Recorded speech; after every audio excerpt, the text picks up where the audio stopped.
Hi, good morning. I'm Jen Wall. Thank you so much for joining us. The Arizona Department of Health Services has just released new numbers on coronavirus cases statewide.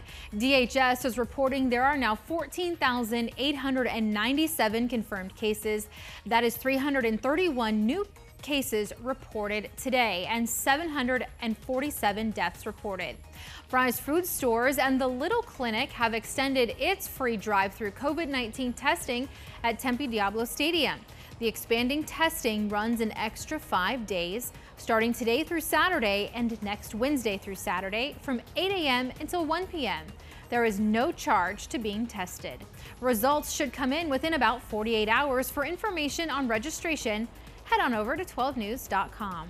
Meantime, there are growing concerns the Navajo Nation could lose a vital lifeline. For the last 2 months, our state's National Guard has been bringing much-needed food and medical supplies to the reservation. But the Trump administration wants to end those deployments next month, and there are rumors, though, that the Pentagon is having second thoughts. I've been hearing through DOD that they are reconsidering this position. So if the Navajo Nation were a state, it would have the highest rate of coronavirus cases per person, more than New York and New Jersey. And only on 12 News, masks, gloves, hand washing, businesses are sanitizing like never before, but are things like shopping carts and gas pumps really any cleaner? This morning, Team 12's William Pitts is using his filth finder to help keep you safe from germs. Everyone's worried about sanitation. We're washing our hands for 20 seconds, wearing masks, maybe gloves, and businesses are cleaning like they've never cleaned before. But are they doing a good job? This meter shows how clean a surface is. A score of 0 means there's absolutely nothing living on that surface. Above 30 means it's not considered sanitary. It does not pick up viruses. It's not a coronavirus detector. But clean is clean. This is a swab from a shopping cart inside a grocery store that supposedly has been sanitized or at least wiped down. There's a very helpful person inside who is handing out masks as well. So we'll see how clean those shopping carts actually are. 122. Not great. Remember, 30 is dirty. To be sure, we hit up another store, this one with even more obvious sanitizing. All right, here is shopping cart number 2, which was right next to a cart full of sanitization products. Supposedly, every time a cart comes in, they wipe it down. In fact, when I returned the cart, they took it to go wipe it down again. We'll see how this comes out. 338. So none of those carts were spotless. In fact, they were pretty dirty.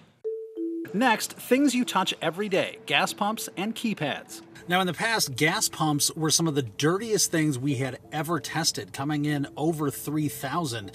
Now that things are supposedly sanitized, this one comes in at 1,787. But gas pumps and the keypads on them were all over the place. Other pumps and keypads we tested came in closer to 70. The limit is 30, so none of them were spotless, but some were definitely cleaner than others. But if you're at a gas pump, or you're at a restaurant, or you're at a doorknob, you never know. Dr. Andrew Carroll says you should not be relying on businesses to clean things for you, even if they say they will. Trust that the businesses are going to be sanitizing those things.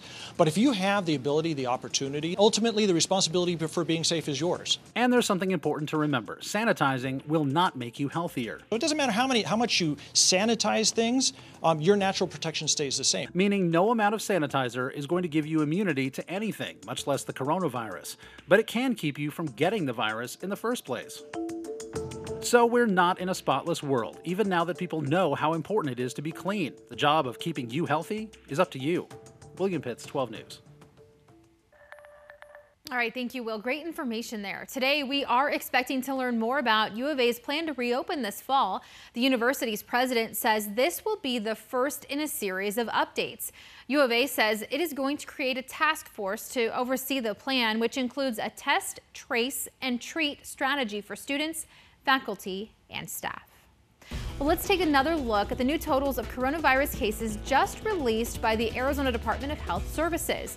DHS is reporting there are now 14,897 confirmed cases. That's 331 new cases reported today and 747 deaths reported.